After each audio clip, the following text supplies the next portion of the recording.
is the Bottom Dead Center Show, presented by OSMT.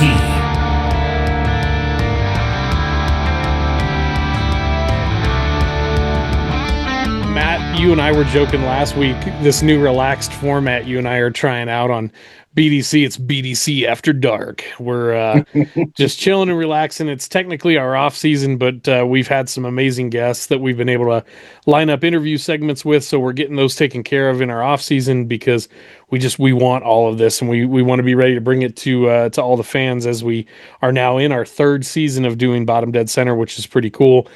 So tonight, as promised, our guests, we have Mr. Mike Rech and Mitch Dropps. They're our special guests tonight of T-Rex, Monster Truck, and Mega Truck fame, I suppose you would say, as well as a number of other names like Granite City Crusher, The Rookie.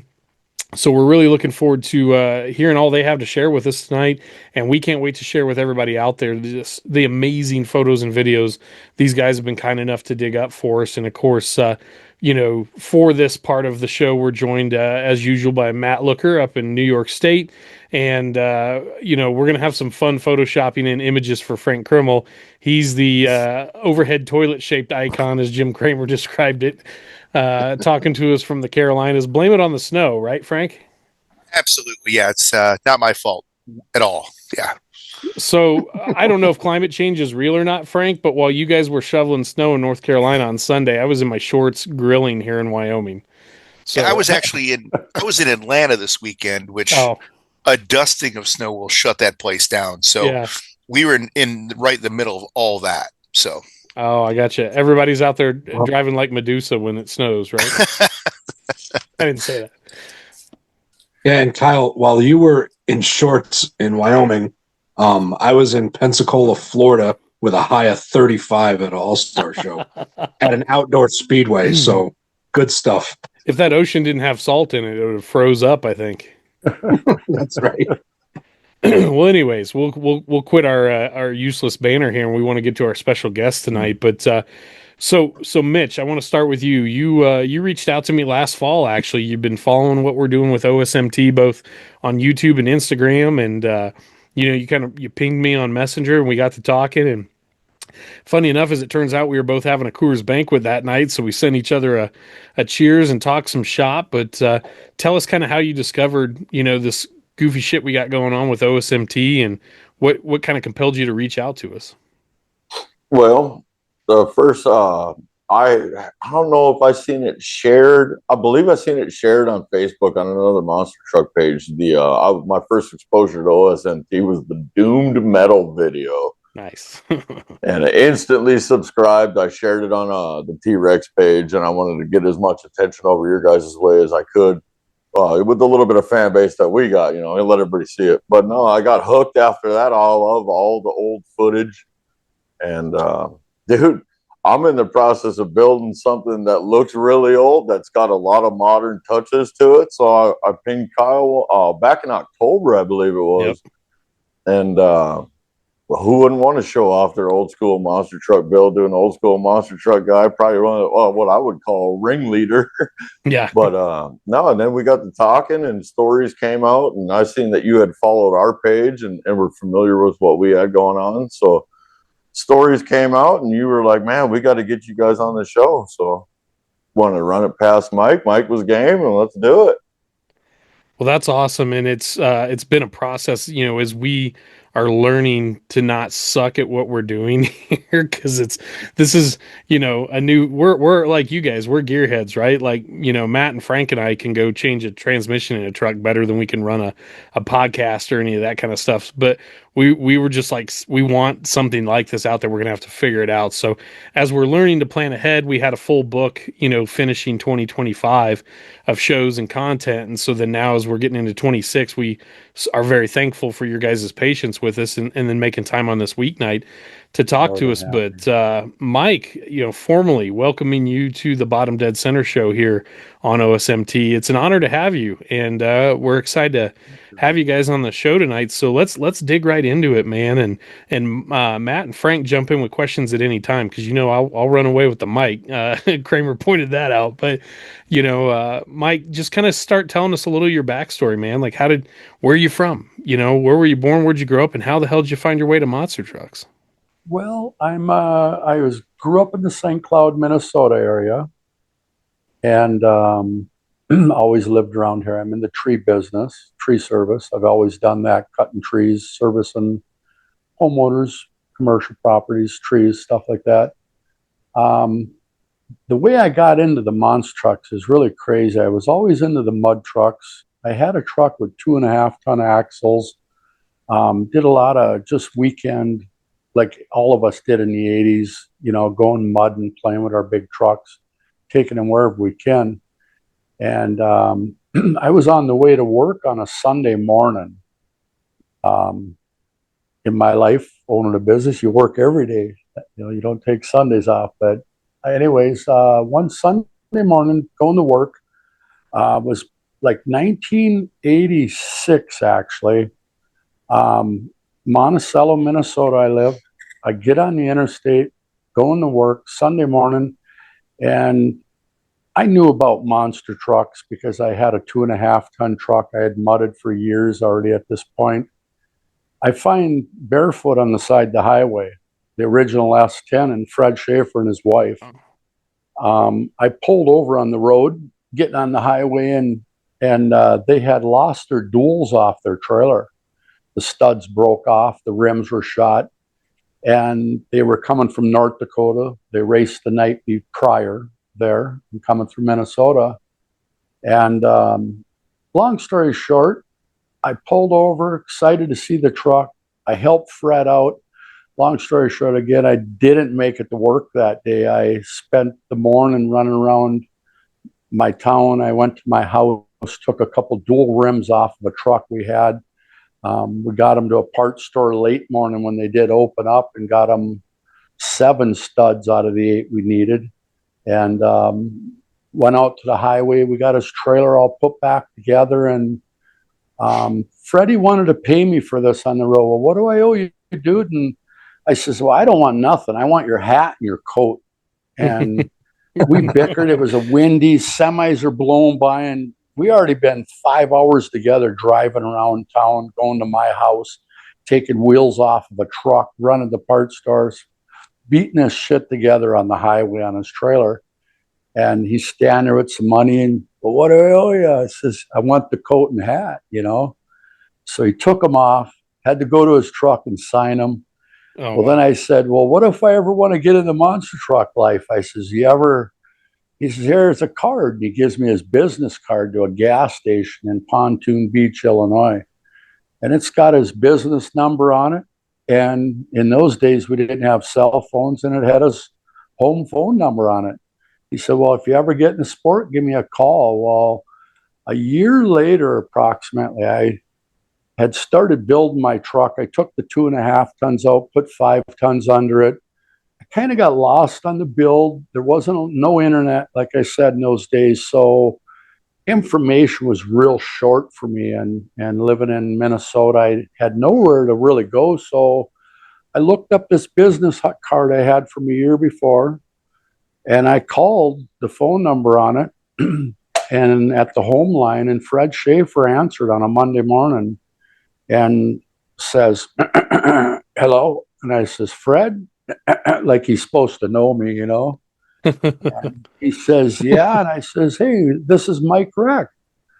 Last year, I helped you out on the highway when your wheels fell off your trailer in Monticello, Minnesota.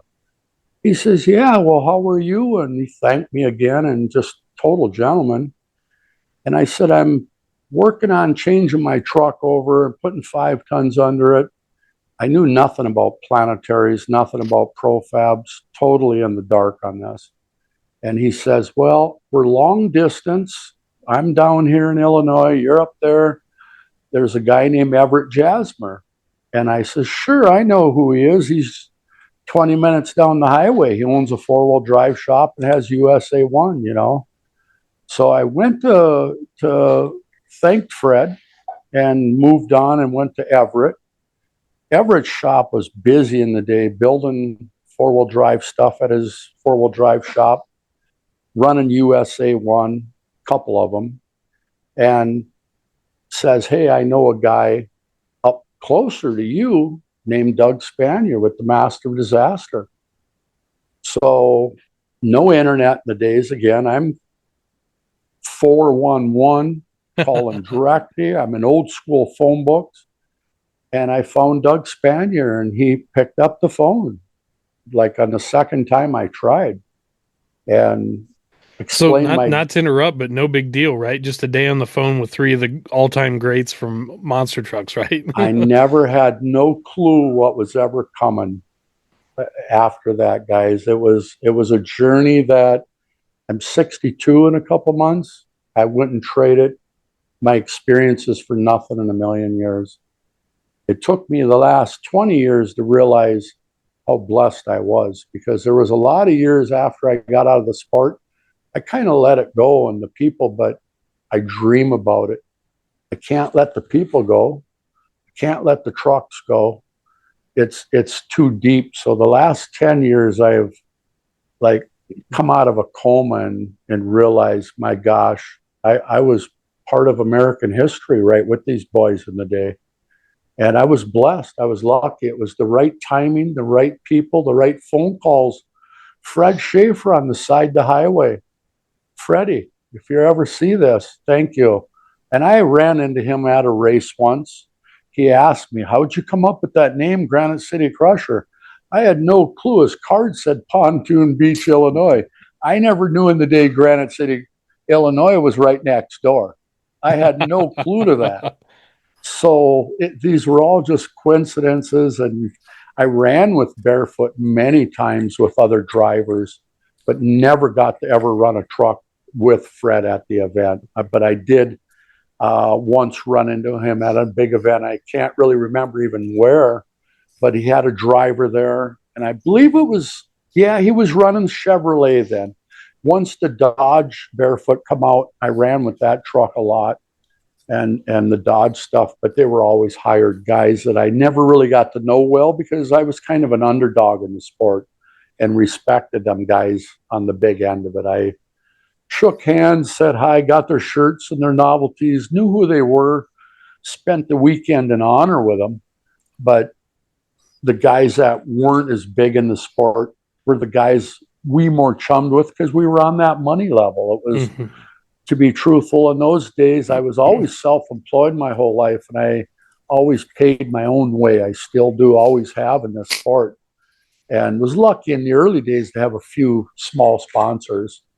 And but you know, when it come to Bigfoot running at events with them guys, I was more impressed, guys, to get my camera and get out of my fire suit and get over there and see those guys. People used to say, dude, get by your truck. What do you do? I'm done. My truck's a turd. Jim Kramer's here. Bigfoot's here. I'm not missing this for nothing, guys. And that's how it was. I never went in thinking I'm going to go beat Dennis Anderson or none of this. When I'd line up with a big name truck, whoever they were the day, because they were all big and they still are to me, I was honored. I was tickled. I'd giggle, look over, waiting for the light or a thumbs up, thanking God. Thanks God for ever putting me right here. You know, they could beat me, and I usually, when a truck would be in front of me, and like Digger, I raced many times, and never with Dennis though. Always hired drivers, and they'd stop me in the dirt every time, and I'd even let out. I told Mitch once, there's times I let out of it just to watch Digger in front of me. Just make that extreme launch out in front of me. Best seat in the house. Best seat in the house. and park my truck and get out and think, I'm so honored to ever did that. And that's the truth. I never ever thought, oh, I'm going to go beat him. I never thought, oh, wait a minute. The biggest thing is in power, go race, be the best in the motor. I wanted a pretty truck. I wanted my stuff looking nice. I ran it hard, but I paid for it. I didn't want my trannies getting beat up. They went out, we fixed them. But I never abused the trucks that I had, never. When Doug in the early years let me drive barely Tame, and I took it to events when he wasn't even around, in my heart of hearts, guys, that wasn't my truck. And even if it was, but I always thought, I can't break this thing. I got to fix it. We go back Monday. This goes to Doug's shop. I can't bring his truck in there all bust up, 4-link bars tore out of it. Would be ridiculous. So I learned how to run it, keep it on the edge of fun and good and aggressive. But I have never tipped a truck over in my life. That's awesome. That's really cool. As anybody in the country could ever come up with a picture, a video, or even a verbal sentence from somebody to say Mike Rech rolled over in front of me. Never in my personal life, never in my racing life. I've had trucks, motorcycles, cars, hot rods. I've never tipped a vehicle over, and that maybe I haven't run them hard enough. Some guys like Mitch's buddy told me, well, then you weren't ever very aggressive. And I maybe wasn't, but I knew I had to pay the bill. I had to fix the stuff, I think there's really something to be said for that, and not only with your own stuff, because anyone that wants to say anything, I mean, you can always point back to the economic side of it, right? It's your stuff, it's your money, you're going to do what you want to do with it. But even taking care of Doug's stuff, like you did, respecting the fact that this isn't my truck. I'm not just going to drop off a pile of bolts at his shop on Monday and let them put it back together. But that brings me back to Doug. So you call Doug on the phone after you've talked to Everett and after you've talked to Fred. So how do you kind of break the ice with Doug and start kind of getting linked up with him? Crazy. It was a 2-3 minute phone call only. I had told him I started a monster truck. I had 5 tons under it. Had 2 steer axles, was at that point. Didn't know what to do with transfer case situation. I had 2 of them in it, trying to drop the truck down. I had some parts and pieces and tires and wheels. I had a set of 48-inch Terra tires I never put on the truck, but had. And Doug was like, hey, I got a buddy that needs them, and I have a shop, and we're only 30 minutes apart, 25 minutes. Come out and talk and bring those tires. My buddy we'll talk about the deal. When I got there, the deal, part of the whole deal was you sell my buddy the tires, and he was happy, and I sold the tires. I'm sorry, I didn't sell Doug the tires. His buddy got the tires, but I give Doug the tires. He says, you give me the 48s, I'm going to sell them to my buddy. This is 30-some years ago. And Doug says, and you give me $2,000 in the day. This is in the 1980s. That was a lot of money. And he says, and $2,000, he goes, you bring your junk pile here, I'll cut it apart and we'll start over and make it a truck. Exact words. And I went home thinking first, it ain't a junk pile. I was so offended. Like, this was like, are you kidding me? Is this the wrong guy? But when I got to Doug's, we brought the truck. Doug was the best guy in the world, man. Opened his shop up, taught me a lot. We ripped that truck apart. It took us about 18 months because the way I had it built, it was on 2 frames, 2 transfer cases. You all know that story from the day. Doug literally, like he said on the phone, or when I met him originally, was face-to-face, that we're going to cut this junk pile apart. And that's what we did. We started over with 1 frame, mounted the body, properly built the truck, and Doug showed me the right way, and we put it together. And the whole time when I built this truck, it was never meant to be a race truck. I've owned my own business my whole life. I wanted this truck for my family and friends taking mudding and playing in my backyard.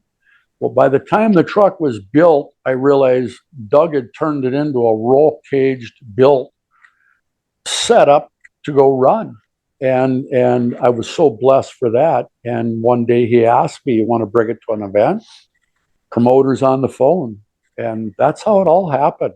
I originally just wanted a truck for a toy, And as I wanted to cut corners and do my stupid things, and maybe I should put this on it. And Doug knew, he walked me through the right way to kind of put an old school truck in. It wasn't a top race truck at the time, like everybody knows, but he helped me build the dream of the truck I wanted, like Mitch once.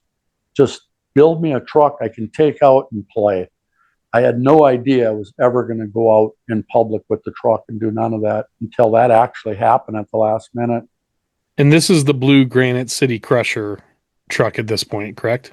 Yes. Got it. Yeah. And so how did you come up with that name? Because I got to admit, when Mitch, had shown Fred me. Shafer asked me at a show the first time he seen me. When I lived in St. Where'd that name come from? Yeah, when I lived in St. Louis, I knew Granite City was over on the other side of the river, and that's where the Wilmans were from and the Shafers were from. So when I first saw the name of your truck, I was like, I don't ever remember hearing about that truck being in St. Louis. Turns out that wasn't what the name was from. Isn't that funny? Yeah. Yeah. No, St. Cloud, Minnesota is granite capital of our area, of all the Midwest up here. We have nothing but granite quarries here, big granite companies. We have Granite City Ready Mix, Granite City Towing, Granite City Crusher, Granite City Brewery. All right. But we're just kind of nicknamed that here in Minnesota. That's so Fred thought you might have been taking personally one. Yeah. So did he think you were taking a swipe at him there? I've thought it over the years. I didn't know it because he come up to me at an event and he goes, "How'd you come up with that name?" And he remembered me. I introduced me. Remember me? I helped you on the highway, Here I am, nutcase, followed you through the sport, No, not really. But he kind of was, the inspiration, And I didn't want to be a burden to him. Like I said, he was a pro in the sport, a champion, and I was honored to be in his presence. But he had asked me about the name, the Granite City Crusher, and I did tell him at the time that, like I told you, St. Cloud is known as Granite City. So you got Doug Spanier on the phone with a promoter, and so they're saying, "Hey, we need another truck for the field." Basically, like, come on, bring that thing out. Hot Rod. It was a TNT big event in the St. Paul Civic Center. Okay.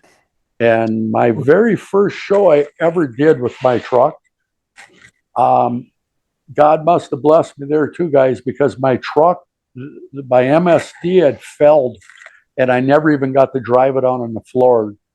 Buffalo Tremor, Gravedigger, Carolina Crusher. There was all the big name trucks I had posters in my garage of, and was intimidated to be in the St. Paul Civic Center. Was my first ever event, and my truck never ran, and the whole show went on.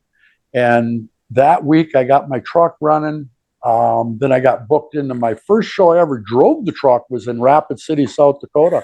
Tiny little arena called Rushmore Civic Center. Yep. I've done a few times over the years, but a tiny arena. But when the St. Paul Civic Center, I was lined up with Doug and both his trucks, Master Disaster, Barely Tame, and Buffalo Tremor, and Dennis was there. And I was so overwhelmed being there, guys. I was stumbling over my shoelaces to go look at all these trucks in person. I was lost focus. I was really there.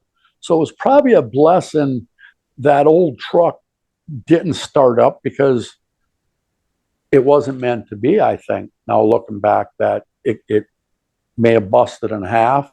I might have made a fool out of myself in Minnesota in the St. Paul Civic Center in front of all these people on TV, because it was a big televised event. But the truck did not fire up, did not run, sat down in the pits. And that's how that went. So that kind of, sorry, go ahead, Matt. That kind of reminds me, when I was a kid, I used to watch the Super Track show. It was US Hot Rod events. And there was one event where it was in the Philly Spectrum, and the Wrecker from New Jersey was there. It reminds me kind of yours. It was a gorgeous, almost a show truck, but outclassed by a lot with the other trucks. And it almost, that when you were talking about that, it kind of made me think of that, because he hadn't been around a long time. It was almost a show truck, but he's there racing against the top trucks in the country. And it's like, your truck's cool, but you're not beating Jersey Outlaw with the blower motor and Black Stallion with, you know what I mean? Yeah, so, I would have never beat nobody. I hadn't ever even, the only drive time I had was at Doug's shop, driving around the field. There was a gravel pit by my house in the area where I used to take it and hill climb it and play around on the Sundays. We'd barbecue with the family and just beat on the Granite City Crusher. So when I showed up in the St. Paul Civic Center all gun home, my brand new fire suit and all my stuff, and just hooked the RII up and stuff, and I'm thinking, here I am, this big superstar. My head was all big guys, and it's a blessing looking back. For years, I was shamed and thought, this is terrible. How was I jinxed? How was my first time this big? But the truth is best thing ever happened to me. It would have been a disgrace. I'd never been at a show. I might have miscalled bringing the truck out. I was so inexperienced and green that I was blessed. It was meant to be that I did not run that truck in the St. Paul Civic Center that night. So when you got to Rapid City, had you ever been over cars yet with your truck? Like, had you messed around in the field or? Oh, yes, I did. But in the freezing cold, 3 cars only, in the freezing cold of Minnesota, tires stiff, stuff not running proper. It wasn't a good experience. It was a backyard Minnesota drive over the car station experience. Pretty rough. So what went through your mind the first time you hit cars in anger at a show then? Because I mean, all of us here on the call with you can attest. That first time you smack into a set of cars, I mean, you realize you're doing something and you're committed at that point. You're committed. The very first time for me, I let out of it prematurely and of course smacked the front end down on the cars. The truck was never really carried through the air. That took me a little while to get used to. And once I got used to like get the truck up in the air and elevated over the cars, well, then I was, how do you keep the steering knuckles from breaking off? And because we're slamming the ground and breaking things. I didn't have planetaries in the early years either, so it was pretty rough going. So, Mitch, I want to pivot to you for a second. Tell me a little bit about, and you know, I'm cheating because we talked about this already some in the past, but like, tell me where you kind of come into the story as a young fan with these Minnesota trucks running around. All right. So I had to have been probably 6, 7, maybe 8. And my dad was friends with Mike. They hauled wood together and hung out and whatnot. Just so happened to be that my dad's friend had some monster trucks. Well, Mike had moved right next to us. So he was literally 100 yards down the hill from my trailer house was your apartment. That's where I had the trucks outside. So Mike would come home, you know, from a show or work on the weekend, you know, and park his truck outside on the trailer, go home and take a shower, go to sleep, do what he does. But I'd come down with my little tablet and I'd sit next to the trucks on the open trailers and, you know, sketch little pictures of monster trucks because it was not far from my house. Well, you know, Mike really planted a seed in me. I got to ride in the Granite City Crusher a couple of times, jumping onto the open trailer once down in Wilson Park for an event that was down there. He brought me for riding the Master Disaster. I think I had the Master Disaster down there. Yep. But it's crazy. So as time goes on, you know, my dad and Mike kind of drifted away, and I never really got to see him anymore. As an older guy, I ran into one of Mike's daughters. She gave me contact information, and I actually waited.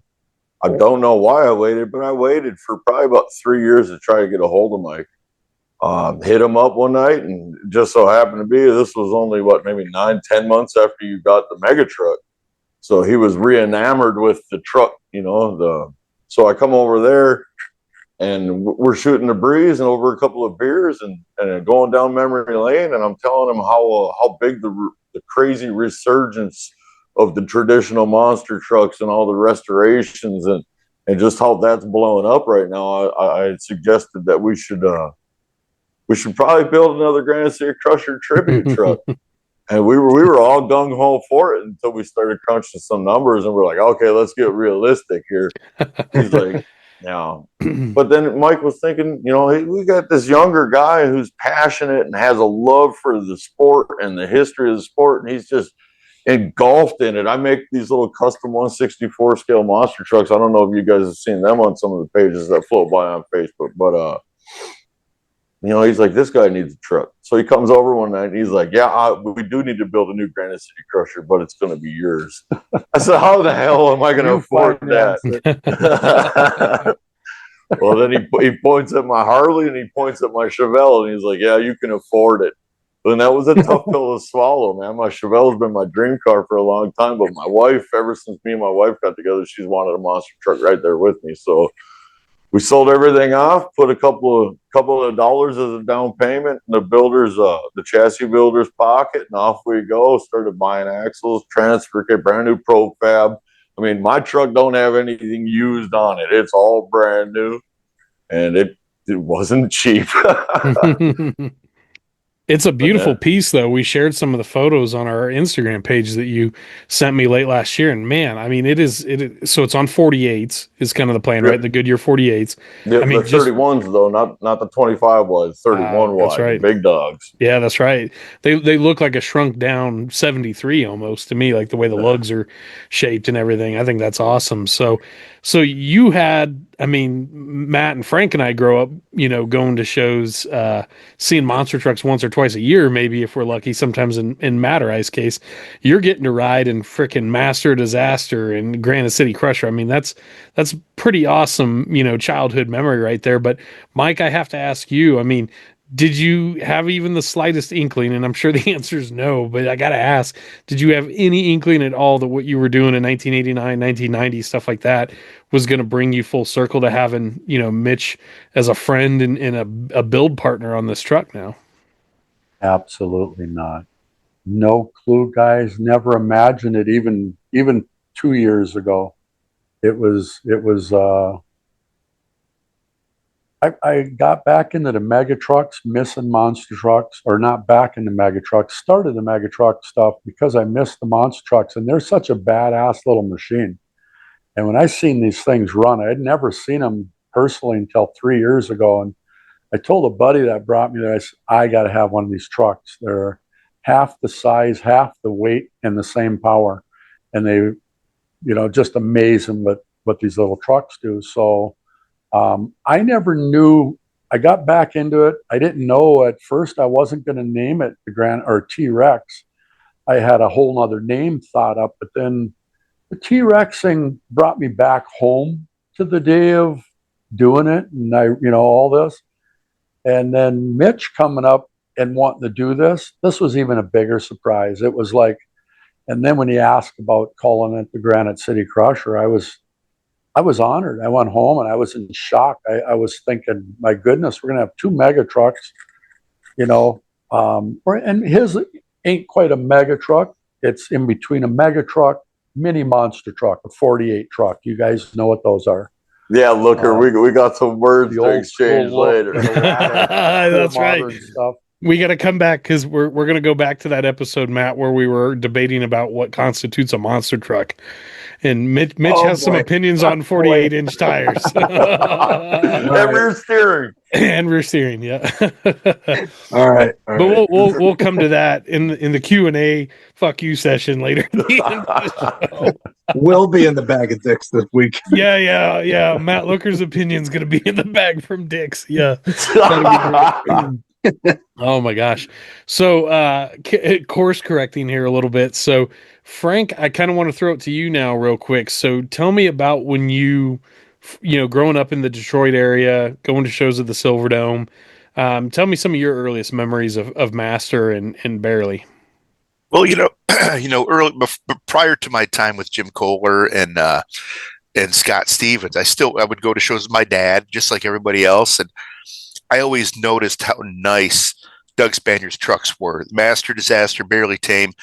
And once I started going to shows with Scott Stevens, I saw that the level that Doug's trucks were getting at. And Mike, I have to tell you, just the way you approach the story about how you dealt with Fred Shafer and Doug Spanier and all these guys, I can't tell you how much I respect your humility and your humbleness, the way you talk about this, because when I got started the business, with Scott Stevens, Jim Kohler, I was the same way.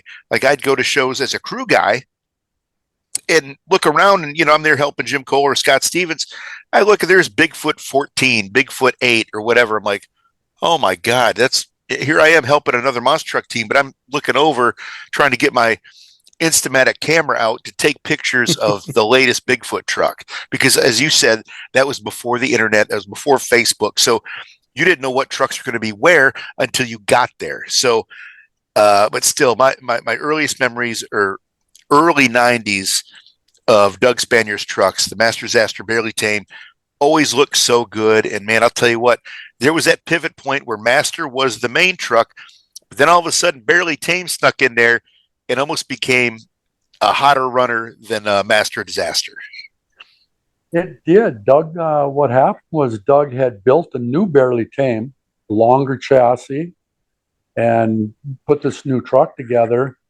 And there was several of us around the shop that were totally surprised when Doug was just an intelligent guy. He'd get deep in his thought, and he was precise on his answers, and he just had a thought thinking and said, put the blower motor in Barely.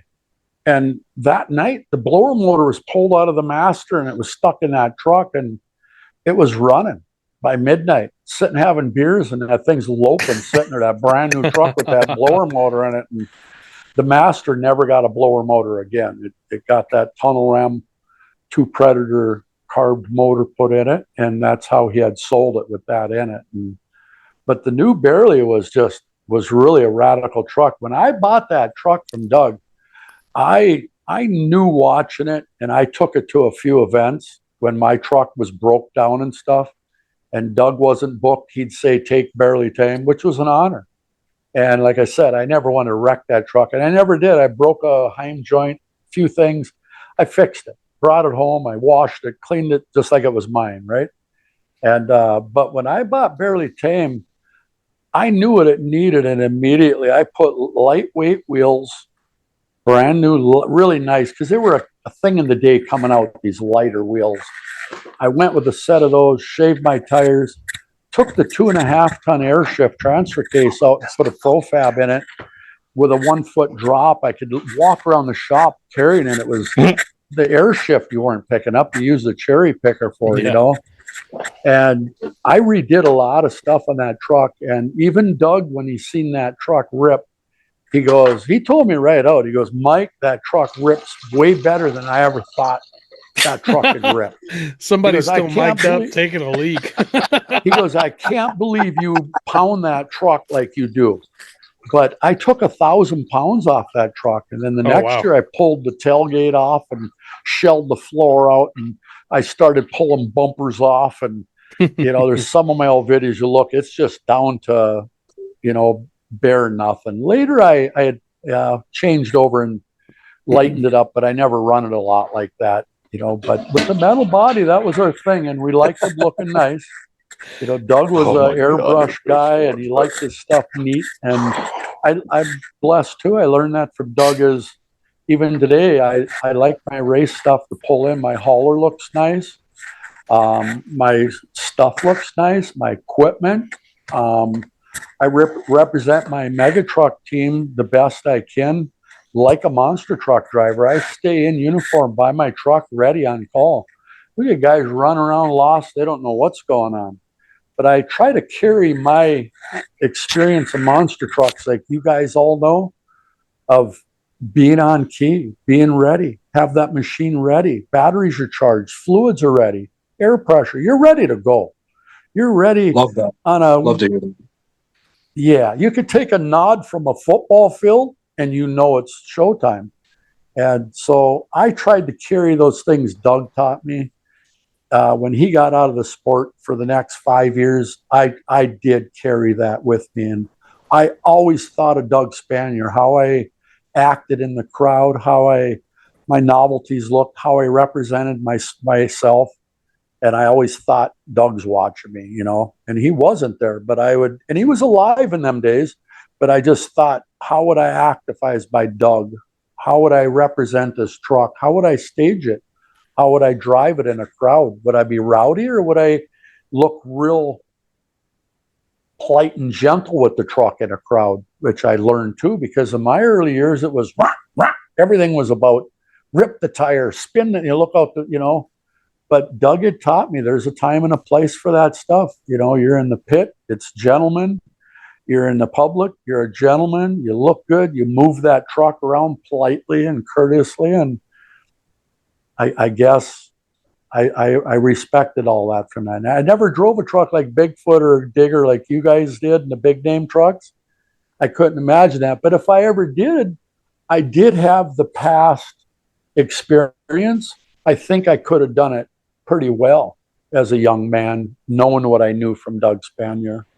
Well, I think I can speak for Matt, and I want to get your opinion on it too, Matt. But I think we're aligned. Like, as a crew guy, a driver, or especially as a tech working a show or a show director, you appreciate those guys, especially if they're new and they're kind of learning their way, that stay ready and they're not screwing off because they think they made one pass and they got beat and they're done for the night, because the show's not over. So really, every truck should be ready to run as long as the show's still going on, I think. And then, especially as a crew guy, when you're working on your own stuff, or a driver working on your own stuff, I think you really appreciate guys not racing in the pits. I mean, that was something that Tim and Mark Hall taught me really early on, is the racetrack is for racing, the pits is not for racing. And I'm not throwing mud here, but I remember one time at a show at Route 66 Joliet, and Mike Hawkins had the old equalizer truck, the David Morris truck, and man, he come in the pits 100 miles an hour and whips it into a slide turn to park it and everything, but he just got beat on the racetrack.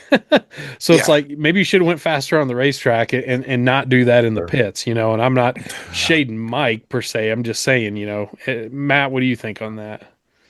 Yeah, Mike, hearing you say all that about being a gentleman and not hot rodding in the pits, that was just perfect. There is nothing better than when you have a group of drivers that have their trucks ready to go, that are by their trucks ready to go when you need them. Always. And I think in a lot of different industries and jobs, this phrase kind of works. You don't have to take yourself seriously to be a professional. Like, you don't have to think, oh, I'm going to be the best here or whatever, but you're there on time. You're ready to go. You act appropriately when you should.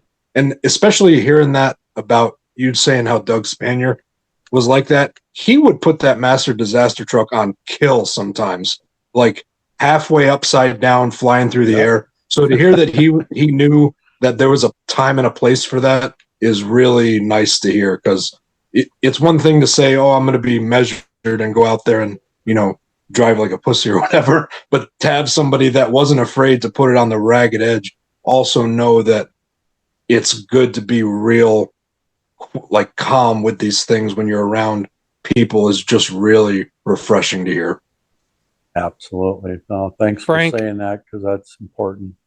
Frank, Yes. I don't know about you, but I've lost rounds and still won in the finals by just being ready at shows before. Yes. I'm sure you've had the Absolutely. same thing. Yes. Absolutely. And just like what Mike just said, and I think what Mike says volumes of Doug Spanier, because I grew up watching Doug Spanier, but was never, lucky enough to do a show with him, because he had gotten out of the business by the time I was in it. But to hear Mike say all that about Doug, I respected Doug just because of the way his equipment was. I didn't know him personally, but to hear what Mike says about him makes me respect him 100 times even more, because for a guy like him, who, like Matt just said, runs in the ragged edge, would run on the ragged edge when needed.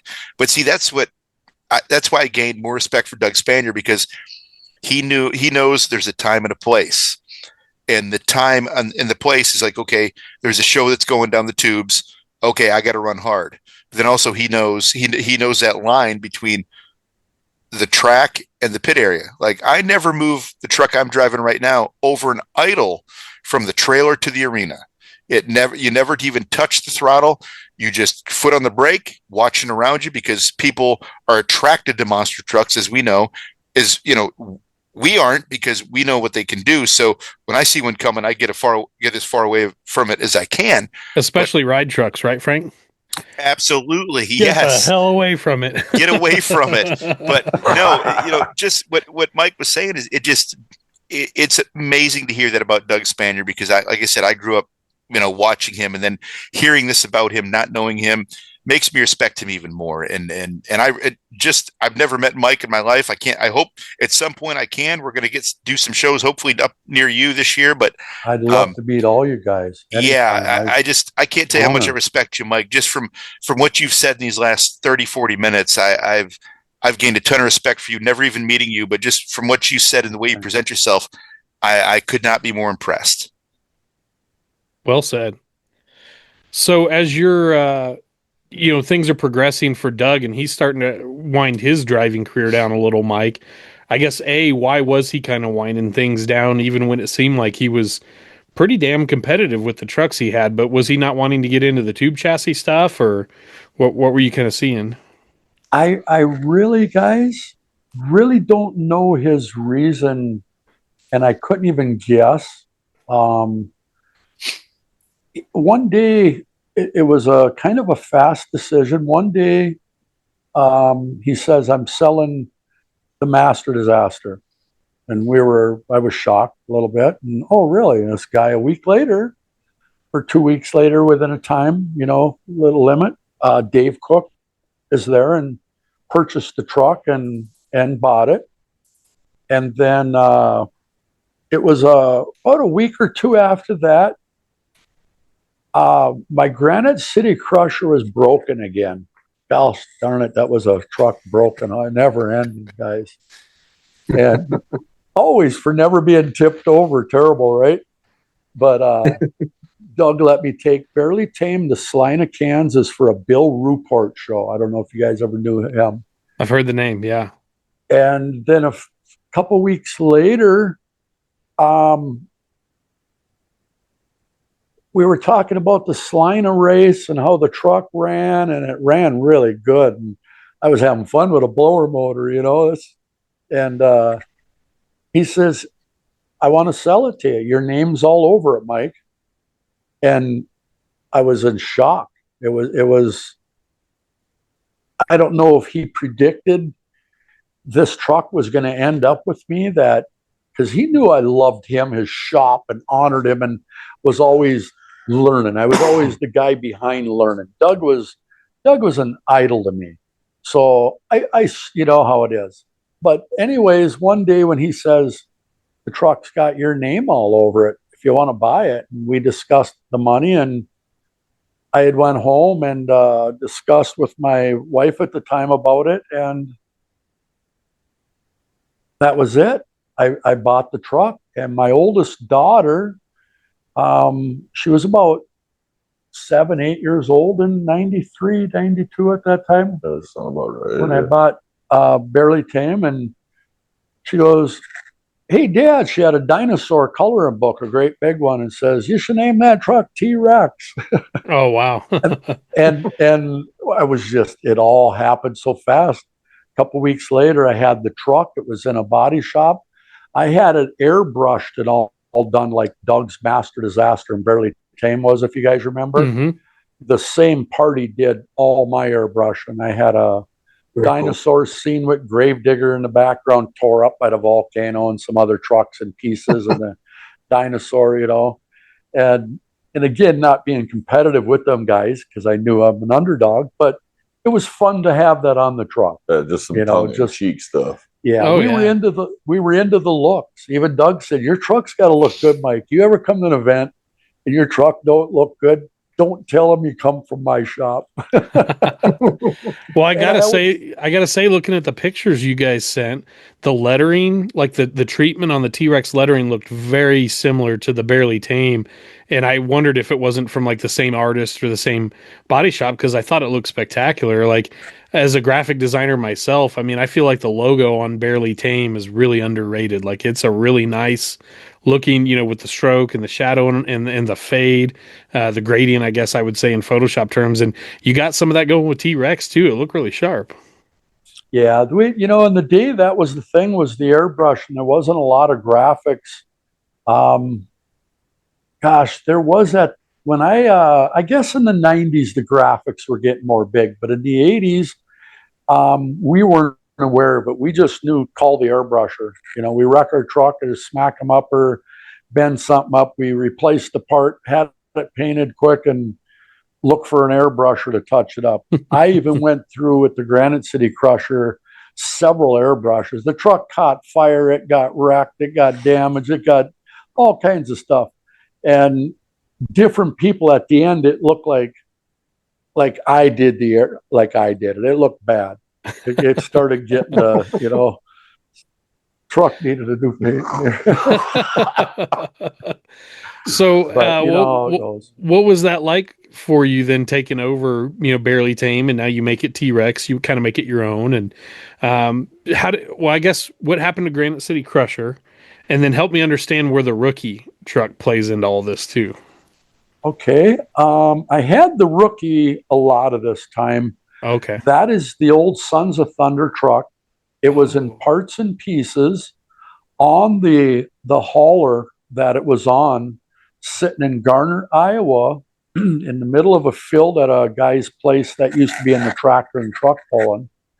And I had met the owner of it, Lester Hemmingson, who owns Standard Spring Company in Minneapolis. And I was there getting leaf springs built. And he says, I have one of them trucks. I says, you do? And he starts telling me about it. And he says, yeah, it's all taken apart on a trailer. And I got a big semi camper. And I says, you do? He says, yeah, you want to go see it? So I met him on a Sunday, and we got in his Lincoln, and we drove from St. Cloud down to Garner, Iowa. And sure enough, here this whole rig sat out in the cornfield. Wow. All sitting there, and I've been sitting there like 5 years. And he says, can you do anything with it? I says, well, I don't know, really. I mean, what are you thinking here? And he shot me a price that was pretty ridiculous. And I drug all that junk home. The semi started up with new batteries. Wow. I drug everything home. The monster truck was missing the motor and tranny, but everything else was there. Tires and wheels on the hauler, all the chains and binders. All the cabinets were like a time capsule with stuff right in them. And I just took it all apart, repainted, cleaned it up, put it back together. And I had it for several years and never did nothing with it. It mostly sat in a building. And my oldest daughter was 13 and would want to drive it. We lived in the country. And on a Sunday, we'd take it out and I'd let her drive it around in the field.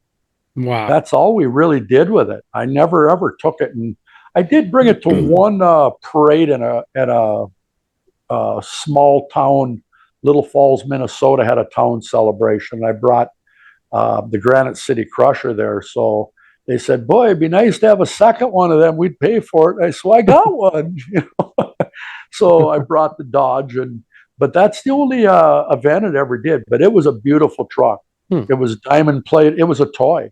I kind of had it in mind for my daughter, but she was only 12. And a few years later, I needed money, and she was only 15 then. And I didn't think she was ready to play with that truck anymore because, times changed. You know what I mean? There's it's a special kind of roulette you play when you get into a truck like that one you bought with the living quarters in it that have been occupied by someone else, and you start opening cabinets. I can just tell you. You said it. Thank you. Yeah, I can tell you that just, because at Bigfoot, when I was there at the time, they still had living quarters in almost everything.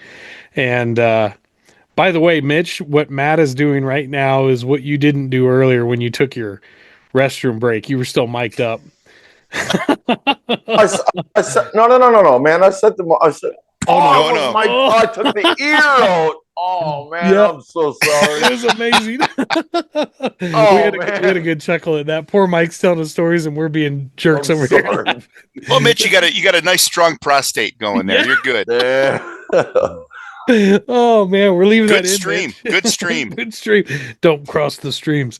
But yes. So, anyways, living quarters. When someone's like, "Hey, you're moving into that trailer now. So and so doesn't work here anymore. Go clean it out, and move your stuff in," and you're like, I don't think I'm gonna look in that cabinet up by the bed. I'm just gonna blindly sweep everything into a trash bag and call it good. But anyways, it's kind of like crush car roulette, isn't it, Looker? Like you never know what you're gonna That's find. exactly what it's like. Oh yeah. Except you don't have to live in that. Do you want to look Yeah. through the crush cars? Yeah, that's true. That's true. Speak of haulers, Mike, what were you hauling with back then? You know, and I asked for the people out there. I've seen the photos, but tell me about kind of the progression of, tow rigs that you had, because we like haulers here on BDC. We love haulers. Yes, sir. At the very beginning, I started out. I bought a new '89 Chevy Crew Cab dually in '89 new. Wow. Thinking this was going to be my monster truck hauler for my 15,000-pound heavy boat anchor, right? So I bought a 3-axle gooseneck trailer and put a hoist on it that lift the tires up. That year was a nightmare. That truck had 50,000 miles on it only, under warranty yet. New dually. Manifolds glowing red hot in the night. Glowing. This tranny's smoking. Trailer tires, 3 at a time pop. It was nothing. We carried like 6, 7 spares. I just piled. I'd buy spares. You got 3 of them used, I'll take all of them, Oh, man. That's how bad it was. And then the next year after that, I bought a Kenworth semi-tractor, a little single axle with a sleeper. Real nice little truck, real clean. I bought it because it was so cute. And of course, I put wheels and had it all graphic up and painted. And that was a nice hauler for a while. And then I bought at that point, then I bought the old Sons of Thunder. And I took that International Eagle, had a big RV on it.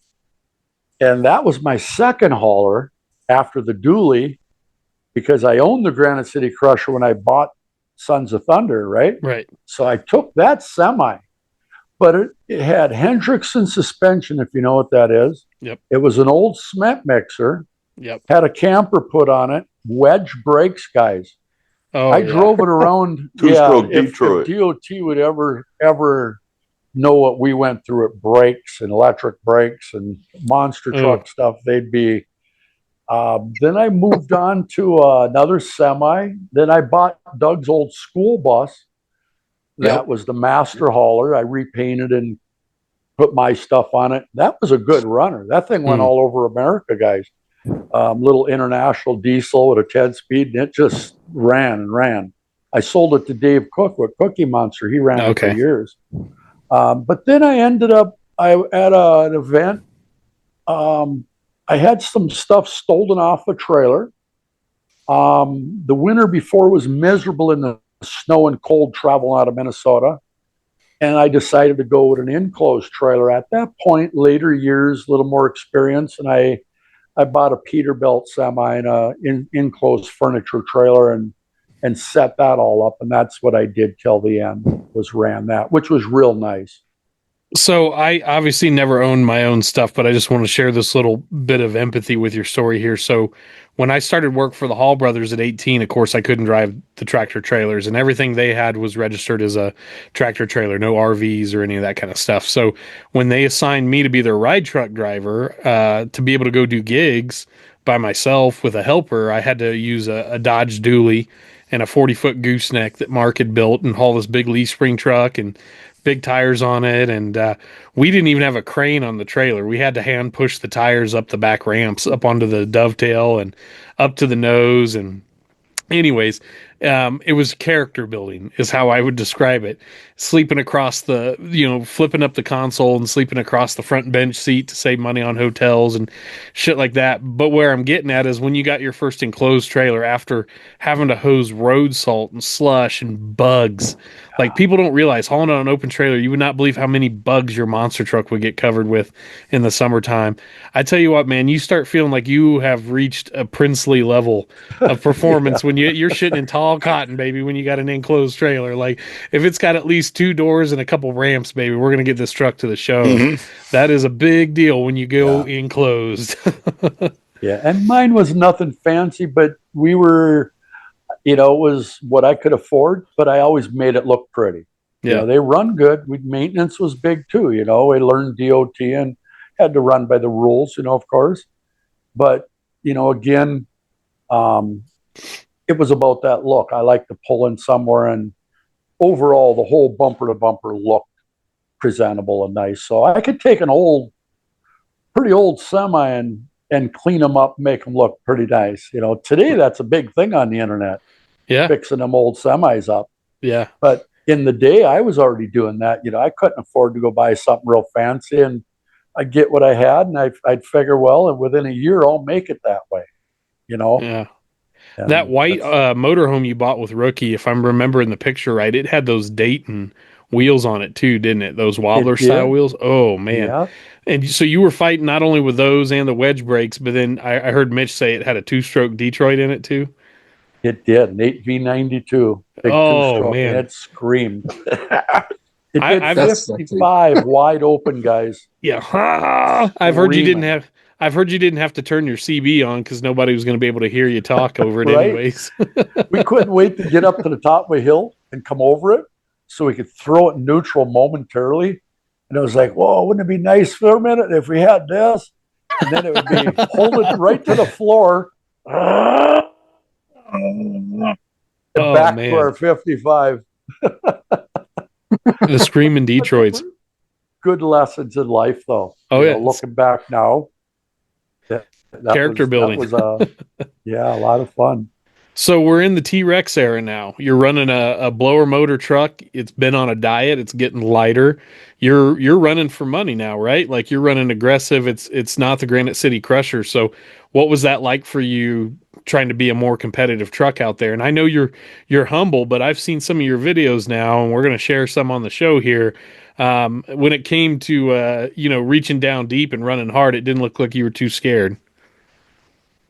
You know, I had enough experience at that point of getting barely tame, and by the time it was named T-Rex and come around, I'd been in the sport 6 or 7 years already. So I felt really comfortable in that truck. And the truck was looking back too, was such a dependable truck. It was driver friendly. I mean, if you could explain it that way. But in the old days, for being what it was, that truck ran flawlessly all the time. It was just such a dependable built truck. I just had fun. I couldn't wait to get in it. And like I said, racing was great. When I got down to knowing I had a blower motor and I trusted that truck and it was part of me now, yeah, I ran it hard. I knew I could stop it and slide it up to the wall as good as anybody else. You know, it was fun to get next to big name trucks then. I even got some opportunity. Did you ever send those? Mitch maybe sent you the tapes. You know, me and Robert Parker, he was a driver for Gravedigger for Dennis, and me and him spent a lot of summers together in different events because we'd hang out week after week, and it was so much fun.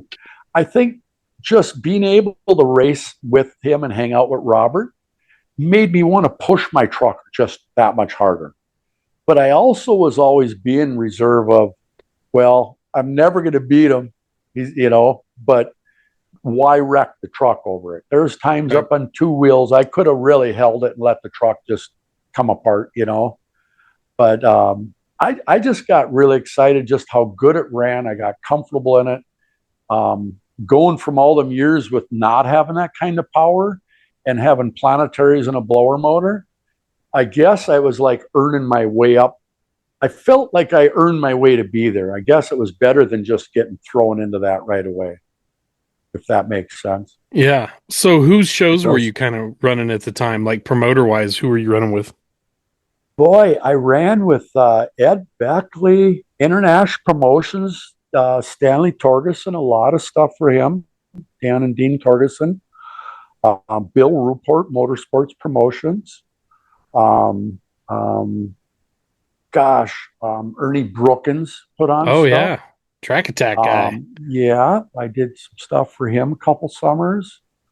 Randy Procknauer, I think his name is. They used to call him Rev. Yep. Yeah, he was a crooked cat. If he's out there, man, you should have been nicer to your people. But he used to leave us hang at fairgrounds. Nobody, no money, nothing. even the fair board in shock. Where's the money? It's gone, Randy.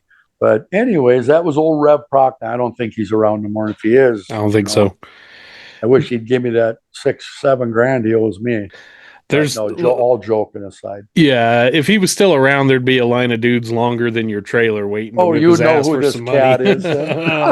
Oh yeah, Tim and I Mark thought definitely give him a good shout out what he deserves. Yeah. Shout out Rev Proc now, you slimy son of a. All 8 right. of us standing there.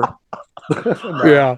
But I run let me think who else. A lot for international promotions, a lot for Bill Ruport with Motorsports Promotions. Did the Starbird shows. Oh. Daryl Starbird. Yeah, and his dad. I did their stuff every year. I even took first place one big event there in Tulsa, Oklahoma one time. Yeah. It was all weekend, man. I took first place on Sunday after the whole weekend of piling it up. Well, we're going to drop you guys. I'm sorry. Oh, sorry. Go ahead. No, go ahead. Like, sometimes you come back as a loser and you never know. You should always be ready because you don't know when. Well, especially at his show, because it's always pay to win, isn't it? Like there was always some money to pay at the end if you won. Was paid for, yeah. Well, somebody that I saw in those video clips, and we're going to drop them in right here, that was running pretty hard for that same money as you, was a guy that Mitch and I were talking about recently, and that's Jim Miller and the legendary Barbarian. I know you ran some with Jimmy back in the day. Tell us some Jimmy stories, because I don't know if anybody out there knows this, but Jim Miller has a bit of a cult following among Matt and Frank, myself, and some of the other guys behind OSMT. We're fans of the Barbarian. Let's put it that way. I mean, he's the 96 world champion. What else is there to say? He is the 96 world champion, long jump champion too.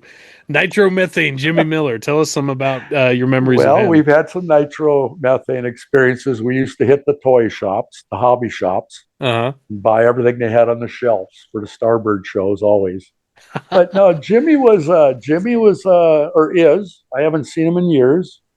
I don't mean to talk to him like, past present tense, but Jimmy was quite the character. When I first got into sport, was learning blower motor, had bought barely Tame, running his T-Rex. Jim Miller was the first guy that really taught me about issues with my motor and how to dial it in. And as I had challenges at events, and a lot of guys were busy and bigger name, I didn't want to go ask, hey, how do I dial my motor and why is it acting like this? I was inexperienced, and me and Jimmy Miller had kind of friended each other, and he's a different character, just like I am, and we all are different. And Jimmy was, real high tense. He took this sport of monster trucks very serious, very competitive in his mind. So with my not being real competitive, just happy to be there, and his super competitive, we kind of hit it off. We used to drink together and after the events and on the weekends and got to know each other. We had a lot of fun, and Jimmy's just a wild man. I met his family. I've been to his farm. I mean, but Jimmy Miller was Jimmy Miller, if anybody really knew him.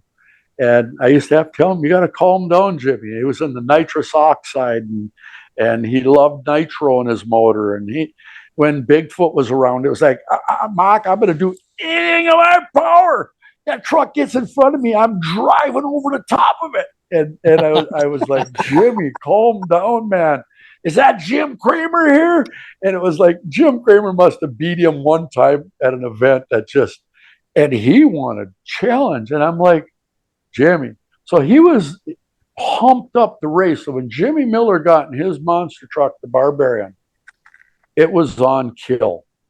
That guy was never like, hey, Mike, I got to baby my truck through. It's got a bad tranny.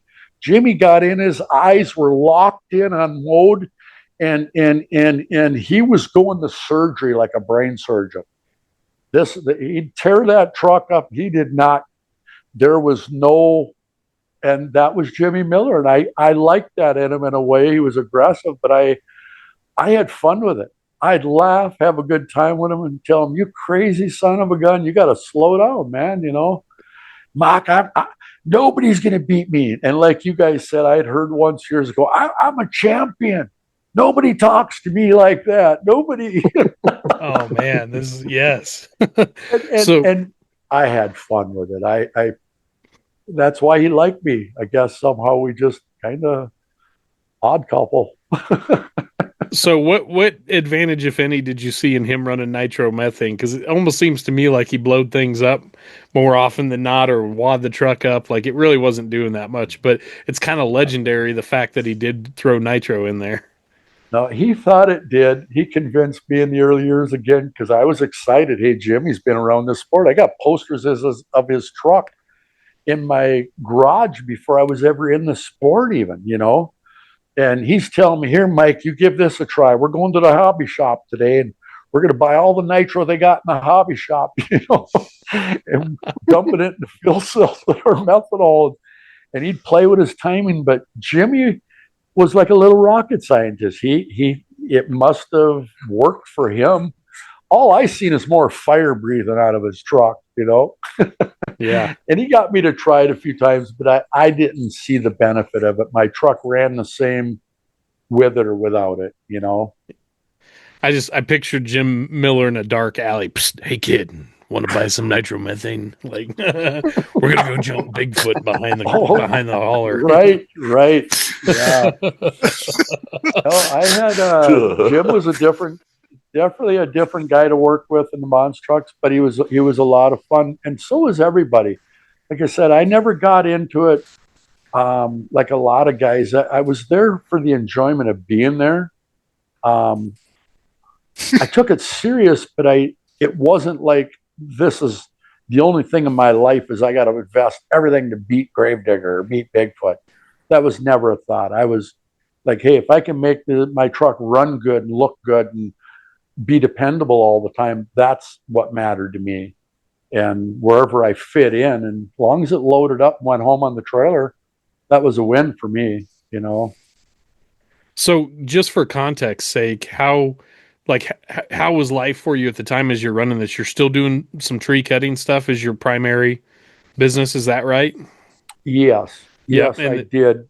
And then wife and kids at home, you're kind of juggling all this with trying to be a monster truck racer as well, man. That's two hands full right there.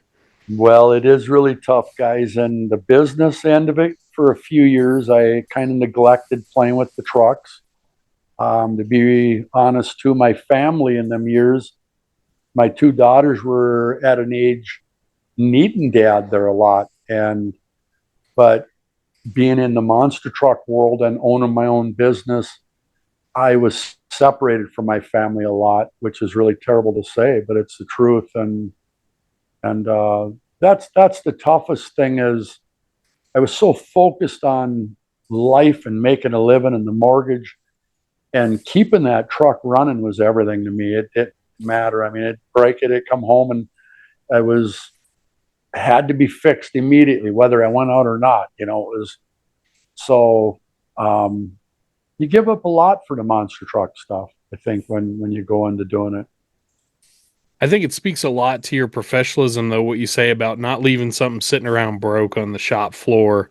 And I'll get to it next week. I don't have a show next week. I mean, what you're talking about is being ready round by round, but you're talking about being ready week by week, too. You never know when that next call comes, and you can do a show and put a couple bucks back in your pocket. Exactly. I'm that way now. My mega truck's ready for the end of the month already, and I wasn't planning on going in February to this snow race, but I'm ready for Memorial Weekend. Oh yeah. You know, that's our next main, you know, racing. Yep. And I'm ready, you know, so that's the way I am. I learned that from Doug, though. Yep. There's a list on the wall. Make a list and live by that list. If you don't, it unravels and gets behind on you. You know, that's great. Yeah. So as the T-Rex machine evolves, and I've looked at the pictures, but I want to, you know, from you, the guy that actually was, you know, working on it and driving everything, it was not entirely a leaf spring truck. Is that right? Like it got upgraded to the point that did it have coil springs or airbags, or how was the suspension working on that? T-Rex never had leaf springs. There was coil springs for a 6-inch lift kit for a Ford 1-ton truck in the day. Literally just a 6-inch lift kit, big, tall Ranchero shocks.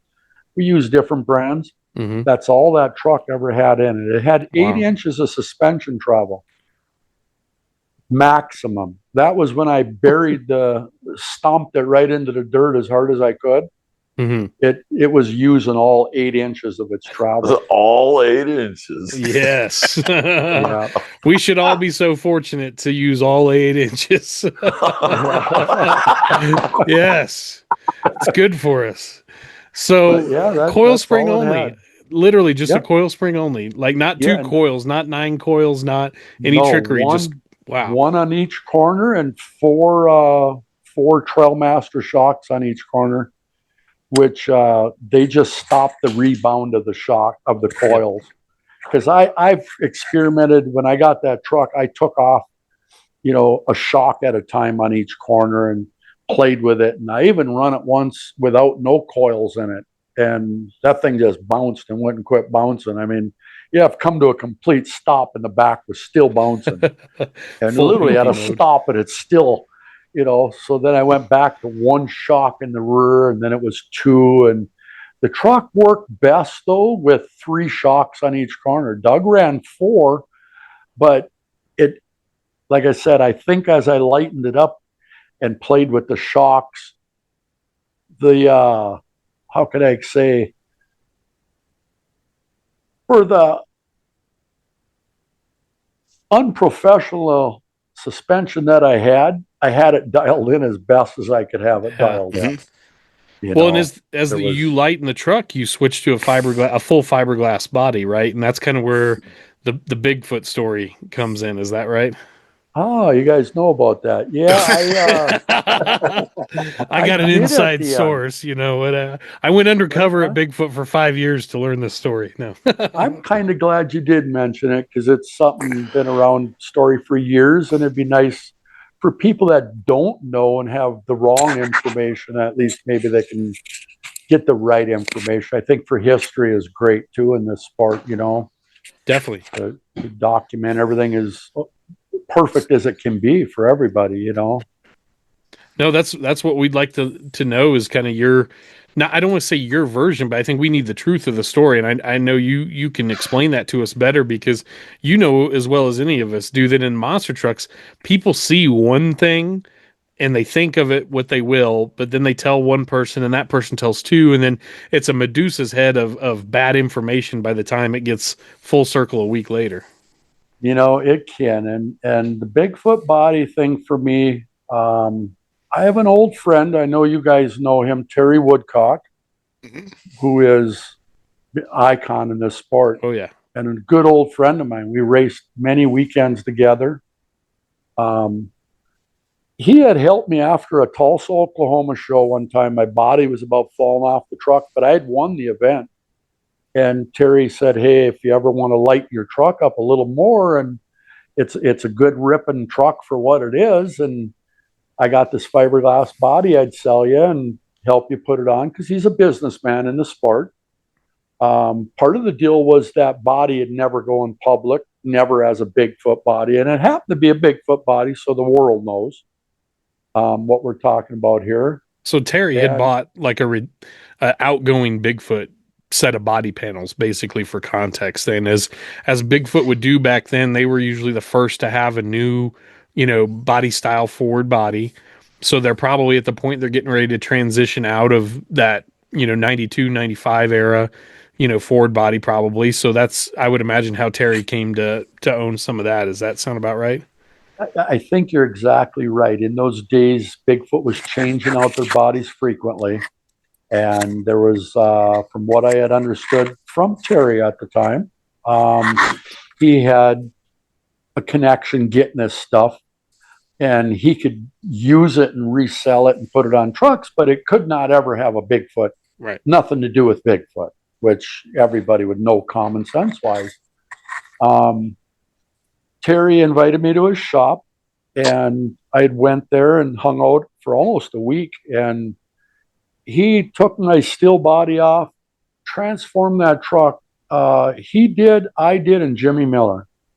Jimmy Miller was a guest, and I asked Terry, hey, can Jimmy come hang out at your shop? But Jimmy slept in the shop, in the hotel down the road. We did what we could to hang out, get that truck done at Terry's shop. And that was in Missouri also, not in California where he is. And so that week we worked hard with Terry's experience and knowledge, and even back in the day what he knew. I can't imagine today what he's doing, you know. And we put that body on a new chassis, seat in the middle. He had every part and piece we needed for that truck, and he lived out in the country. We never drove to a parts store. Terry went to the back room every time like a parts store, pulled the orbital out, come out with hydraulic, the new steering. Here, you need this seat. These are the harnesses. You're going to sit in the middle now. You need a steering wheel and orbital comes off. I'm just shocked thinking, whoa, this is cool stuff. But we put that Bigfoot body on, and Terry come out the day I was leaving with a rattle can and was going to spray paint the whole Bigfoot body. He had 2 cans. And I begged him, Terry, no, please don't spray paint the body. I promise I'll put it in the trailer. I get home, nobody will ever see the Bigfoot on it. Well, when I got home, the graphic place couldn't cover the body. At that point, it was graphics were being used. Nobody could paint the truck right away. And Ernie Brookins had called and had a show in North Dakota at the state fair. And I went to the graphic shop, had a T-Rex sticker made about 4 feet long to cover up the entire Bigfoot word. When I originally went to the graphic place shop at the beginning, I was hoping this sticker would have covered almost the entire sides of the truck, is what I was hoping, till I got it painted or redone the whole thing. And so I covered the body, took it to North Dakota. It said T-Rex all out, but admittedly, it was a Bigfoot. At the time, I had the show. It was money. It was business. In my mind, I justified as a young guy 30 years ago, don't have Bigfoot on it. I never thought of the damage I was going to do to Terry Woodcock, my old buddy. I never thought of this stuff. And I covered the name up, went to North Dakota, the state fair. Well, like you guys know, in any business, in any sport, some of the guys were shocked when they seen this truck roll out of the back of my trailer. Jesse. And they tipped right over. And some were excited and way cool, but there was a couple that expressed, "You're in trouble. You're going down. There's lawsuits." I said, "For what? Where does it say Bigfoot?" Well, I knew I was wrong having the body on there like that, but this body was so beautiful. It's so nice. It was just, I couldn't believe when Terry put it on there and when we were done. I was like, but the sticker, I justified the T-Rex sticker, guys. I thought, this is legit. This is business-wise. Well, foolish, because it was dishonoring. Bob Chandler, who his name owns Bigfoot, sure didn't want Terry Woodcock selling these bodies with Bigfoot on it. And it made problems for Terry. I had a couple years later heard Terry lost some good connections with Bob Chandler and trust over that. And I never knew this till a few years later when people from our past, mutual friends of Terry Woodcock and I, were telling me on the phone, "Oh, how you been, Mike? It's been years, and God, you're a peckerhead yet. Boy, you're an asshole out there." And I'm like, what? Wait, and what? I realized how much damage this did years later, you know. And I love Terry Woodcock. I can't wait to see him someday and apologize. And I never meant to hurt nobody in the sport. Bob Chandler, who I never would, an icon to me, you know what I mean? That's one of the superheroes in the sport. No intent to hurt nobody. I love the sport and everybody in it. But I messed up on that body deal. And I sold it to a guy just like that. I had a death in my business. I had a big lawsuit going. I was going through divorce. My attorney said, "Sell that truck as fast as you can." I said, "Well, it's going to take a while." We didn't have the internet then. We just had auto shoppers and things, you know what I mean? Oh, yeah. Yep. Truck race it's cycle. Take me, right. Yep. And I said, it's going to take me months. So I sold my Peterbilt enclosed trailer T-Rex with a blower motor, a Bigfoot body, so cheap, you guys would never believe it. But I needed the money now. I was, like I said, in business on my own. My life was in a mess. I had a wrongful death suit. It was $1 million lawsuit for a guy getting killed on my tree job without proper insurance as a young man in business. I was going through a divorce, house involved.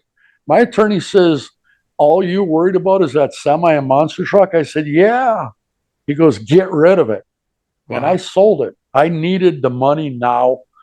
That little bit of cash I got for that wouldn't even put a blower motor in the whole setup. That's how cheap that money moved me on through life. I've still got the same business. I've recouped. Now that money is at 62, but I'm thankful I had the thing to sell to get me through what I had going at the time. That's life. We all sacrifice things sometimes. And the monster truck was important to me. I wish I never would have sold it. Ever. But I needed the money. Life was important, and I sold it. Told the guy he can't run it with the Bigfoot on it. It has to be, which he did honor and do. But I took it out once to that state fair, and it, like I said, it made a lot of bad feelings over that body. Commotion. A lot of commotion. I think, first off, I think it's commendable just how transparent and sincere you are in telling that story. I mean, it'd be very easy to play a blame game, or, and honestly, like, having done projects with Bigfoot where, I had to be protective of their IP and things like that. I mean, that body never should have left their shop with the name on it. I mean, if you want to guarantee that body's never going to get ran as Bigfoot, then you have to sand Bigfoot off of it. And how Terry came to have a body like that with Bigfoot on it's not my business. I don't know. Mine neither, but I messed up. And it puts you in a tough position because it's two polar opposite ends of the business. You've got a young guy on his own with his own truck, and I'm not trying to tell your story for you here, but I mean, the way I see it from my standpoint is you've got a young guy with his own truck, independent dude, a gig comes up, you almost can't afford to not take the gig. And you at least covered up the Bigfoot name. You didn't book it as a Bigfoot truck. You didn't imply you were a Bigfoot truck. I would have never done that. Right. No. And so you had to get through a bind of a situation there almost. And it wasn't like today where you can order up. You could have theoretically ordered up a roll of 3M black vinyl and wrapped the thing black in your garage in a day by yourself if you had to. And that just wasn't the time back then that you could do things like that. So I find that an immensely interesting story. My heart goes out to you for what you were dealing with at the time that led you to have to sell the truck. But, Matt, as someone that's got such a deep promotion background in the sport versus me, with the Bigfoot background, I'm curious to what your thoughts would be if you could put yourself in North Dakota in, the mid 90s and you saw this situation roll out of the trailer. How would you handle that? Well, if I'm the promoter, which I don't own my own promotion company, but I've managed a lot of events and been the point person for it or whatever. If we book T-Rex and it comes out and looks like Bigfoot, but it says T-Rex, well, am I going to pull a monster truck out of my back pocket to replace you? No, it says T-Rex. It doesn't say Bigfoot. Let's go racing. That's how I would be if I was the promoter there. I saw the pictures of it. It looked like that Bigfoot scheme, but it didn't say Bigfoot on it anywhere. So I totally understand that you're, feeling sorry for making bad feelings and like that. And I would probably feel the same way if I caused some relationships to have, some issues because of it. But it didn't look like it didn't say Bigfoot on it. And the promoter is not going to tell you to go home if they advertise 6 trucks or whatever, and the 6 trucks happens to have the kind of graphics that looked like Bigfoot but didn't say Bigfoot. I don't know. Well, that's nice of you guys to say, and that feels a little better. But the truth is I still feel terrible about the deal. It's nice to feel that though, because it's been on my mind a long time, and to hear that from you guys, who you guys are, means a lot to me.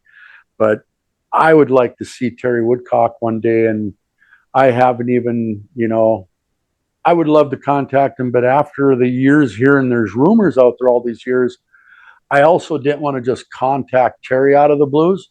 But someday I need to let Terry know and whether we stay friends or not, and I'm sure we would. We were great friends. our time together was all wonderful, except for that thing. And I would love to make I would love to make that go away, because there's guys today in the sport in northern Minnesota that still talk these things today. It's still out there. Yeah. And I would love for it to be gone, almost like maybe I'm forgiven for it. It can be gone. Maybe Terry, I think the biggest guy is Bob Chandler and Terry here. I think most of all that them two, and I don't know Bob Chandler good enough to be just calling him and, hey, I apologize for 30 years ago taking this body I bought. And you know what I'm saying? I'm sure he knows the whole deal, but I don't know how to go from here. In the last few years, I've kind of been like a child sitting back knowing it, but don't know how to move on. I also didn't want to jump in Terry's life after all these years, like I'm just trying to hound into his monster truck world, like some people do, that I'm really sincere. And maybe he could see this someday. And I seen him on your show here too. Well, I love Terry Woodcock, man, with all my heart. He is doing so much for the sport right now in ways that probably none of us ever saw that he was going to be, doing things. And I hope our show can be a vehicle where your story gets heard by people like that. Obviously, we've got some things in the works, so I'm in touch with Bob probably more than I have. Well, certainly more than I have been since I worked there. So, it'll definitely get passed along as best as I can through my back channels, I think. Well, thank you for that, you guys. What strikes me too, just off the top of my head, because and if I look down at my phone during a show, I'm not being impolite, I promise. I have 8-year-old and 12-year-old daughters upstairs that are just, they need to bug their dad for things. But I think about if I was at a show in your shoes and my truck had a Bigfoot livery with a T-Rex sticker over it, this thing could have solved you a lot of headache if it existed back then. I simply take a picture of the truck, I email or text it to the authorities, if you will, at Bigfoot, and explain to them with profuse, regret, like, I'm so sorry, I just bought this body. This is as far as I could get with the vinyl on it. And me and the announcer are going to let everybody know repeatedly tonight. And this is where Matt and I as announcers can control so much of the information flow and just the vibe or the tone of the message. And you just tell everybody, look at this guy, Mike Rech. He got rid of the steel body. It's a center drive. Terry Woodcock in Missouri helped him out. They bought a body from Bigfoot and we called him last minute and they hustled up here and the truck wasn't even done. But by God, we got it here running. And I think we solve about 90% of the problem right there. But how do you do that back then? Well, these things didn't exist, and for all the trouble there are times that I think simple communication, if it was available, probably could have saved you some heartburn on that too. But I mean, how do you do that, right? Like, hey, Bob, I'm going to get a disposable camera. I'm going to take a picture. I'm going to go to Walmart. I'm going to pay the 1 hour development cost. I'm going to get some pictures. That's what it was. And then Mail them. Overnight them. Yep. So if you happen to be at the shop on Saturday, you're going to get an envelope. It just doesn't work that way. You know what I mean? Hey, Kyle, this is Frank chiming in here. Oh, yeah. So, Mike, at no point was any of this your fault. Right. None of it. You bought a body from a third party. And you got it. You got to call for a show. It's not your fault, Mike. It is not your fault. You did what you had to do to make it the best for your situation. So, in my opinion, none of this is your fault. Kyle, Matt, do you agree? Yeah, I agree with that 100%. I would be surprised if anybody had any kind of concern or grudge about this at this time. I think it's a credit to your character. Because I think all three of us are the same way as you, man. Something like this would eat at me for decades before Lord knows I've had my issues, with certain people at Bigfoot, and they've certainly had their issues with me. And I can't tell you how liberating it is. Like when I went to the open house this last summer, and I think everything was water under the bridge at that point, but it was really cool to just high five, shake some hands, give some hugs, and just know that like in like losing Dan Runty last year, who was close to all three of us here on the show. Just knowing our time's not promised, right? Like all this can be taken away from us in a moment. Sure beats the shit out of having question marks or grudges or anything. So I hope we're a vessel for you to reconnect with both those guys. And I think you'll have Bigfoot and Cyclops posters hanging on your wall sooner than later if I was to make a bet on it. Wow, that'd be really neat. And I've been avoiding you guys. I'm going to be 62 and sharing with you guys in the sport. I don't want to be a guy that when I pass that I'm not looking for fame either. You know what I mean? Or none of that. But I didn't want to go out as the guy that was kind of blackballed out over something like that. I didn't go to the Bigfoot anniversary. I planned on it, but I didn't because I didn't want to walk around there and it's Mike Rech. There's Mike Rech, and all of a sudden we don't want him here. He messed us up. You know what I mean? No, Right. I can't. Same with the Monster Truck Museum. What's that place in the Hall of Fame. Indiana. Yeah. in Indiana? Yeah. I wanted to go there. I got boxes in my office. I would love to just donate, whether they do anything with it or not. There's a lot of things. And now the last few years with this thing with the Bigfoot body coming out and the guys in northern Minnesota talking about it so much and making such a big issue out of it, that I haven't even went down there to donate this stuff or even go there because I didn't want to be. I know half them guys walking around there on these videos. I know. I've been around, you know what I mean? Yep. But I didn't ever want to be shaking one man's hand and the other guy's behind me saying, "Hey, you're a." Yeah. You know what I'm saying? So Mike, I wouldn't worry about it good, you at guys. all. You don't even believe it what you've done for me right here. Just That to means even a lot. say that stuff. Mike, I'm dead serious. Kyle and Matt, do you agree? I wouldn't doubt one thing that Mike Rech would do at the Hall of Fame or anything. I guarantee water is under the bridge. There is no negative as far as I'm concerned. Thank you guys for that. You'd have That to means be so much. You'd have to be some special kind of jerk if you sat and listened to you tell your story so humbly and openly and then still think something negative. And I'm not saying Bob or Terry would no, they'll be fine. I truly think. But I'm just saying if you're some keyboard warrior or some sourpuss that's not, contributed to something positive in this sport and then you got an opinion about it, well, I mean, you can just go ahead and shove all 8 inches into the bag of dicks as far as I'm concerned. Absolutely. No. Tying it all together there. Tying it all. The bag is just out of reach over my shoulder. But no, Kyle and Matt. I still got to reach out to Terry though myself personally because that would close it up for me. Yeah, and make it just to know that Terry ain't carrying them hard feelings, And I don't think he would. He's a good character. I know his character. He's a gentleman. So thank you again, you guys. I got to say, at the end of the day, none of us get paid to have a bad time, right? Like, I don't get paid enough to have a bad day. None of these guys get paid enough. You don't. So we might as well control what we can control, which is a cliche term I hate, but we should control what we can control. And I think reaching out, to Terry initially, especially, just do it for yourself, man. Be selfish and reach out and heal your heart a little bit, heal your mind a little bit. And getting your story out, as we said at the start, is so important. And I mean, you've got a great PR guy over here with Mitch. He's practically a running water faucet of good vibes on the internet there. Number one. I took it off the second time when I was out there. A cascading waterfall of good content. But let's tie it back to you, Mitch, here as we start to wrap things up though. So I mean, you were, around this stuff at its nucleus in the early days, and now you've reconnected with Mike, but now you're and we talked about how you got in touch with me, but what you've done with the T-Rex Facebook page and scanning and digitizing some of this stuff. I mean, I hope tonight, if you didn't already realize, and I'm sure you did, but I hope by the end of tonight you realize, like, holy shit, man, like, you've not just done something cool in terms of bringing more monster truck material to the surface that a lot of us never saw, but I mean, you've really honored this gentleman and near lifelong friend of yours sitting next to you, and you should be commended for that. Oh, hey, man, I can't.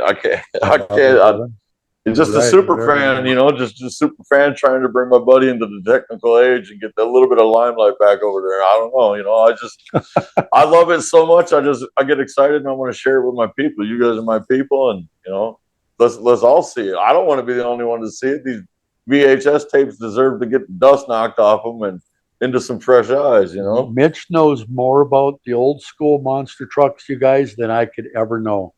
He tells me of parts and pieces on trucks out of the 80s and 90s and trucks I've raced with in the day, and tells me stories, and I am blown away of the information that Mitch has in his brain.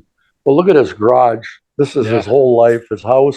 his wardrobe, his clothes. I mean, he is monster trucks. And when I ran into him a couple years ago when we hooked up, I walked in his garage. It was just to share something funny. I, for a second, had to stop and never seen this. The whole garage was Granite City Crusher stuff. Oh, wow.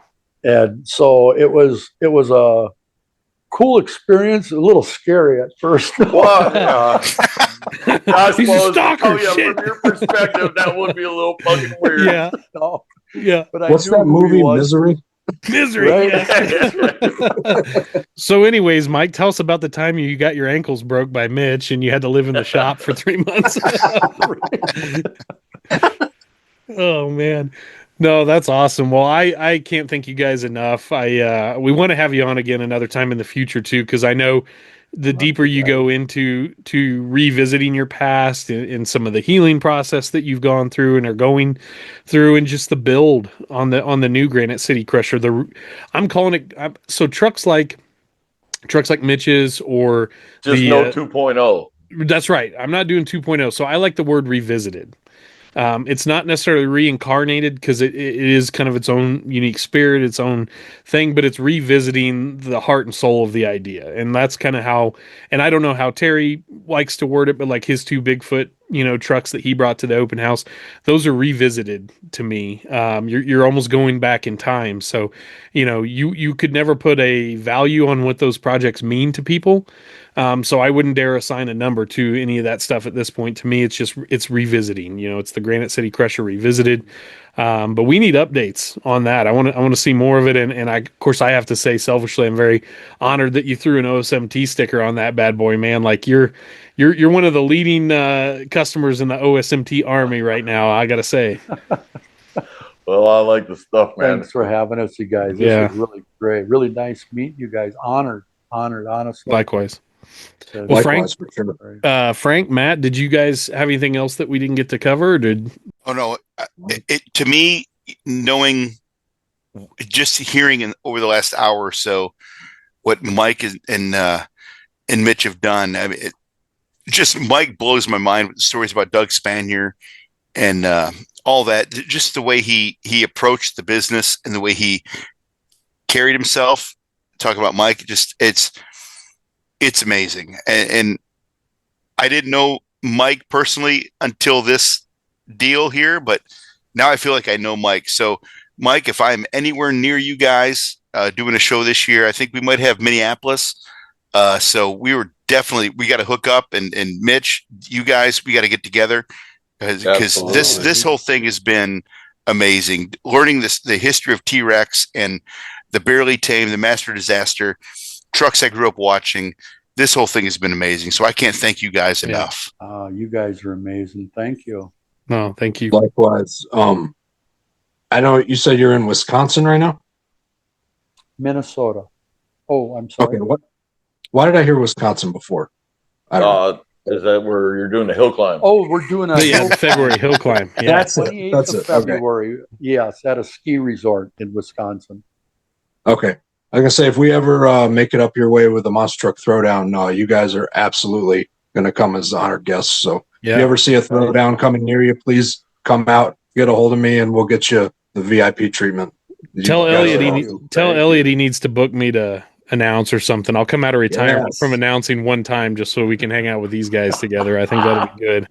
I got to leave us on a couple light notes here. So Mitch and I got on the phone probably about a month ago. I was on my way home from work, was stopping to pick up some supper for the girls, and we finally had a chance to connect. And he was kind of briefing me in on Mike's story a little bit, and just, I don't ever like too much context before we do these interviews because I love the authentic experience of us learning, just as the audience is. But I always need a little bit, and I'm always, and I know Matt and Frank and everybody are the same. We're always trying to be respectful of people's boundaries and what they want to talk about and don't want to talk about. So we're kind of laying some groundwork talking, and Mitch, I hope I'm getting the term right, but you kept referring to Mike and these other people as tree cutters. Is that right?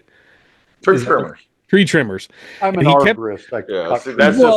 I just didn't know if this was some kind of backwoods Minnesota, slang for something. And he's like, yeah, Mike and all these guys, they're all tree cutters or whatever, and I'm just like, I just want to make sure these guys are working in the tree removal and stump removal business, right? Like, Yeah, he's this isn't something that I means don't what know it about. sounds like, right? Yeah, I didn't even know what it sounded like. I'm just like, I just want to make sure that I understand, the context of that. And it was incredibly hilarious. We were dying laughing in the vehicle because he's like, no, man, he just cuts trees down. And I'm like, yes, okay, cool. Overthought that as usual. Thanks. Sorry. But that, and then we always like discussing stupid OSMT topics on our show that are completely unimportant. And one I want to bring up right now that we could potentially discuss now or on another episode is, what is the worst name downgrade in the history of monster trucks being sold? And nothing against Dave Cook, but it might be going from Master of Disaster to Cookie To Monster. Cookie Monster. I guess I kind of, I never thought of that, but yeah, that's kind of one that stands out to me a little bit too over the years. Yeah, that's a tough one. I'd have to think pretty hard for another one, Matt. With no disrespect to no. nobody, of course, none No, of us, no. but yeah, that was a tough one on that truck because it.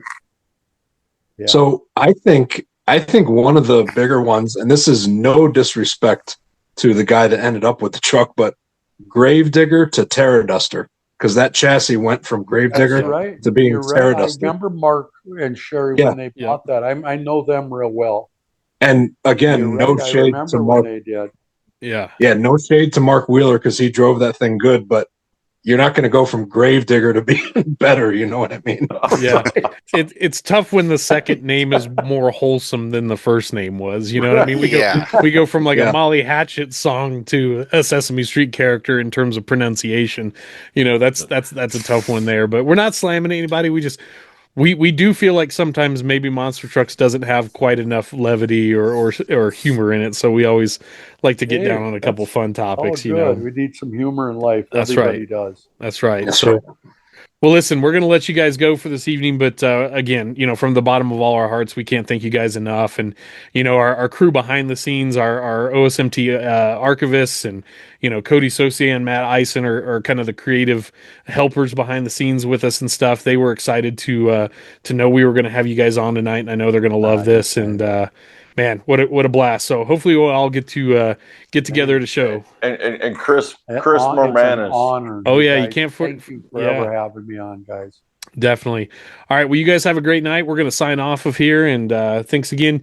This has been another awesome interview here on the Bottom Dead Center show, available only on the Old School Monster Trucks YouTube channel. Check us out next time. We'll be back in a couple weeks with more awesome content. Take care.